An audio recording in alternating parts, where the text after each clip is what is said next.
Olá pessoas, eu sou Mário Souto e seja bem-vindo a mais um vídeo aqui do canal Dev Soutinho. No vídeo de hoje eu quero te mandar uma perguntinha aqui, que é a seguinte: você já teve dúvida alguma vez sobre como organizar ou sobre como você poderia classificar alguma coisa que você estava programando? Principalmente no front-end, onde a gente está o tempo todo mexendo com componentes e a gente sempre fica com dúvida se, putz, eu agrupo tudo por formulário ou o que é coisas relativas a layout ou coisa de gênero assim. Esses nomes que eu tô dando é difícil até a gente conseguir classificar, principalmente para quem está começando. E nesse vídeo aqui eu quero tanto começar um projeto que eu fiz errado e compartilhar esse erro com você, quanto mostrar as minhas referências para construir projetos hoje em dia. Ficou curioso? Então, Luquinhas, puxa a vinheta e bora ver!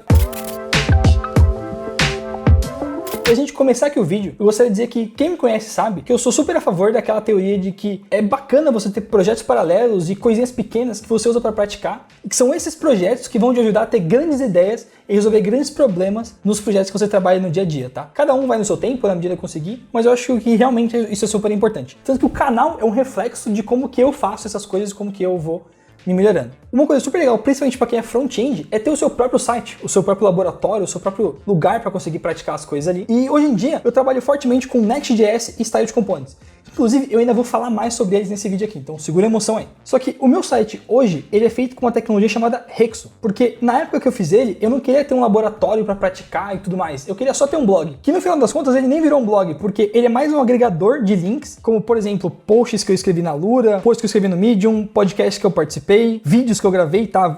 Nerdologia que eu participei, vídeo meu da palestra na BJS, então ele ficou muito mais como um agregador de coisas e eu queria evoluir ele nessa linha de agregador, talvez no começo algo até mais simples, tá? Porque eu acho que ele tá muito estranho hoje em dia, eu queria algo mais simplinho, tipo o site do Dan Abramov, que inclusive é uma pessoa super influente no mundo React, sou muito fã do trabalho dele, enfim, sempre divulgando as coisas legais, permeando aí a tecnologia, e eu queria que meu site evoluísse nessa linha. E aqui no canal também tem vários vídeos que eu trouxe, né? Então tem o vídeo da Pokédex, que eu já falei de Next, tem o vídeo lá das planilhas do top jogos favoritos, e eu queria que o meu novo laboratório tivesse tudo isso junto, com a minha carinha, com o meu jeitinho, e que eu conseguisse trazer esse conteúdo pra você que tá aqui assistindo e que ele fizesse parte do meu site, eu consegui contar essa história tudo junto ali. Indo direto ao ponto, como a minha ideia hoje é trabalhar mais forte com o Next.js e com o Styled Components, eu já antecipei aqui um pouquinho esse vídeo e criei um projetinho basicão aqui, tá? Onde ele tem um menu, uma área de conteúdo, um rodapé e a alteração do title aqui da página, que é o mínimo possível de estrutura do site aqui, pra gente dar o pontapé inicial e eu falar um pouquinho sobre como que eu começo coisas, tá?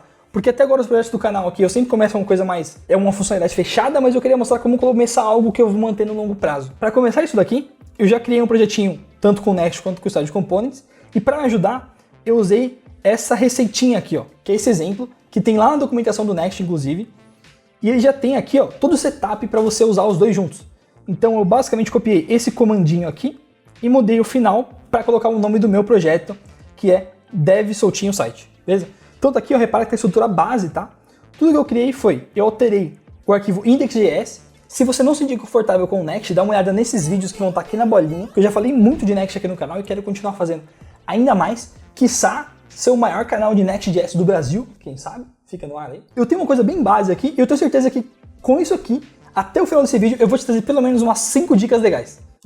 5 dicas legais. Gente, eu tô contando no meio do vídeo, meu Deus, eu não sei contar. Então é o seguinte, primeiro de tudo, eu poderia tranquilamente começar a desenvolver toda a minha página e tentar chegar em algo mais próximo do blog do Dan Abramov aqui. Só que eu quero começar organizando um pouquinho, que é o seguinte, se eu continuar esse projeto do jeito que ele tá aqui, tá? Usando esse head do Next para todo lado da minha aplicação, eu vou ter um problema muito grande de acoplamento, que se você não está muito familiarizado, vem na ideia do quanto que você fica amarrado com alguma coisa, seja uma função sua ou seja uma tecnologia. O Next, ele faz muitos updates, beleza? Ele tá na versão 9.5, ele é super estável, só que quando ele muda, às vezes ele muda algum dos contratos que você está usando. Então, por exemplo, quando eu falo por contrato, é alguma biblioteca, algum recurso do framework que você usa.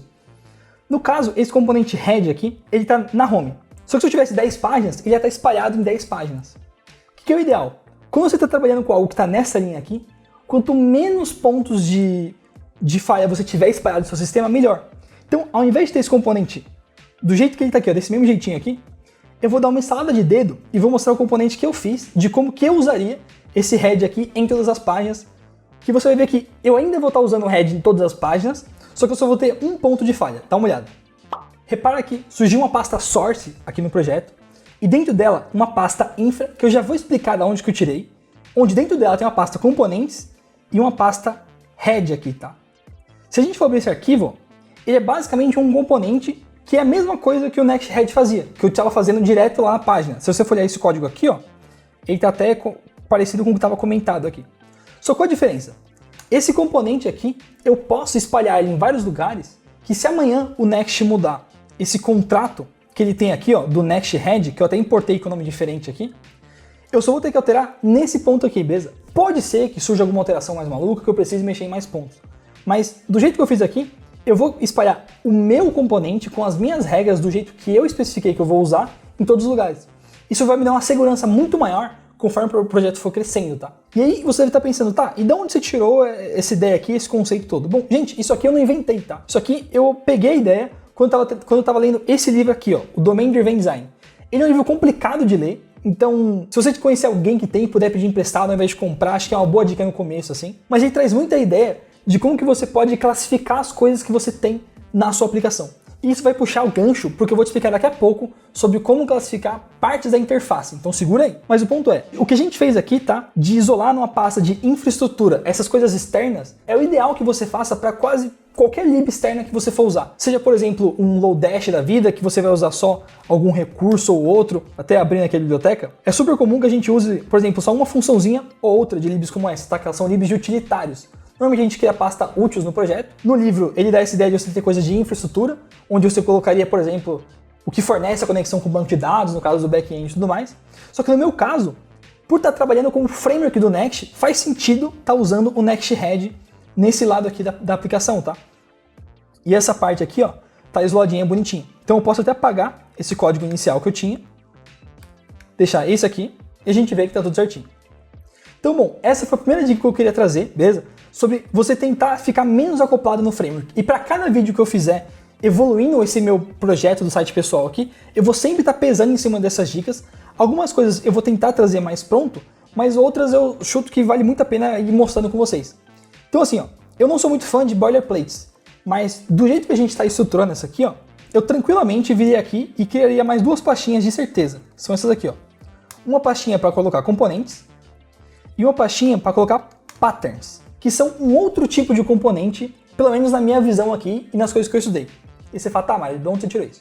É o seguinte, recentemente eu comecei a estudar muito, mas muito mesmo, sobre como trabalhar com Design Systems. O Design System por si só, ele é uma parada muito complexa, beleza? Ele envolve design, ele envolve produto, ele envolve a marca, ele envolve muita coisa. E no geral, ele vai servir como se fosse um facilitador de comunicação entre o time de design, entre a programação, entre até quem tá vendo a marca, beleza? O Design System ele traz mais consistência para quem tá interagindo com a sua marca ou visualizando ela de alguma forma. E o código é um dos meios de materializar os acordos que você faz no Design System. E é legal de ver que empresas como, por exemplo, aqui você tem muitos exemplos, tá? Tem do Google, tem do Heroku, mas eu gosto de pegar, por exemplo, esse exemplo aqui do Gestalt, do próprio Pinterest, tá? O Pinterest, para quem não conhece, ele é um site que vai estar passando aqui na sua tela agora, que ele ficou muito popular com gente que gosta de ver foto de gatinho, casamento e de como arrumar casa. Mentira. Ele ficou muito popular por conta de gente que gosta de compartilhar fotos mesmo. Tem até um layout deles que ficou muito popular, que é esse layout Mansory aqui, ó. Que é esse layout onde você acha que você resolve com float left, aí você tenta com flexbox e você vê que você não consegue de jeito nenhum. Eles têm um componente disso aqui, achei super bacana ter o design system deles, ter um componente uma feature característica deles. Mas é legal ver como que eles classificaram as coisas dos componentes que montam as interfaces dele, tá? Se você olhar aqui, ó, no site deles, não tem nenhuma página montada aqui, tá? Tudo que ele tem são os pedacinhos que você vai usar para construir qualquer pedaço do Pinterest.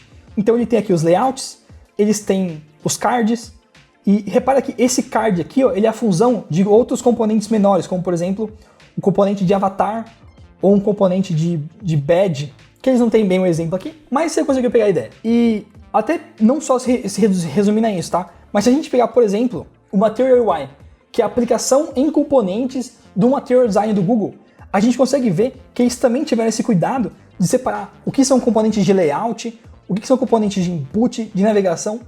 E é bacana ver que com essas organizações aqui, você começa a ver que no front-end existem padrões. Por exemplo, no back-end é super comum você ter um Connection Factory, que é um código que vai fabricar uma conexão e vai te trazer alguma coisa. E é bacana ver que hoje em dia no front, a gente está conseguindo entender que as interfaces são compostas por pedaços comuns, classificáveis de algum jeito, tá? Falando assim, eu me sinto super aqueles cientistas malucos, mas eu recomendo fortemente que você dê uma aprofundada nisso aqui e que você consiga, talvez ir até mais além dessa ideia. E se você gostar desse conteúdo, traz aqui nos comentários, que eu posso trazer mais coisas também falando sobre. E eu gostaria de tentar aplicar um pouco dessa ideia aqui nesse meu projeto aqui, tá? Então eu até separei aqui no README, secretamente aqui, um pouco de como que eu vou organizar isso aqui, tá? Então pensa que no Design System você teria todos esses pontos aqui, só que eu acredito fortemente que quando você vai programar uma interface, por mais que não seja um Design System, pode ser interessante, tentar ter essa classificação aqui para você conseguir ter algo mais escalável, beleza? Para no longo prazo, você não tá com um monte de número mágico no meio do código ou algo do gênero assim. Então, ó, toda essa parte que é mais delicada de grid, de cores, de espaçamento, eu vou deixar vídeos dedicados para elas, tá? Não dá pra fazer um vídeo falando de tudo isso aqui rápido. Eu tentei fazer uma palestra de 1 hora e eu sinto que faltou tempo para eu conseguir expressar mais coisas. Então o link dessa palestra tá aqui na descrição do canal. Hoje eu vou tentar abordar um pouquinho dessas outras questões aqui, ó. Que entra nessa parte de o que seriam componentes e o que seriam esses patterns, que eu já até criei as pastinhas aqui.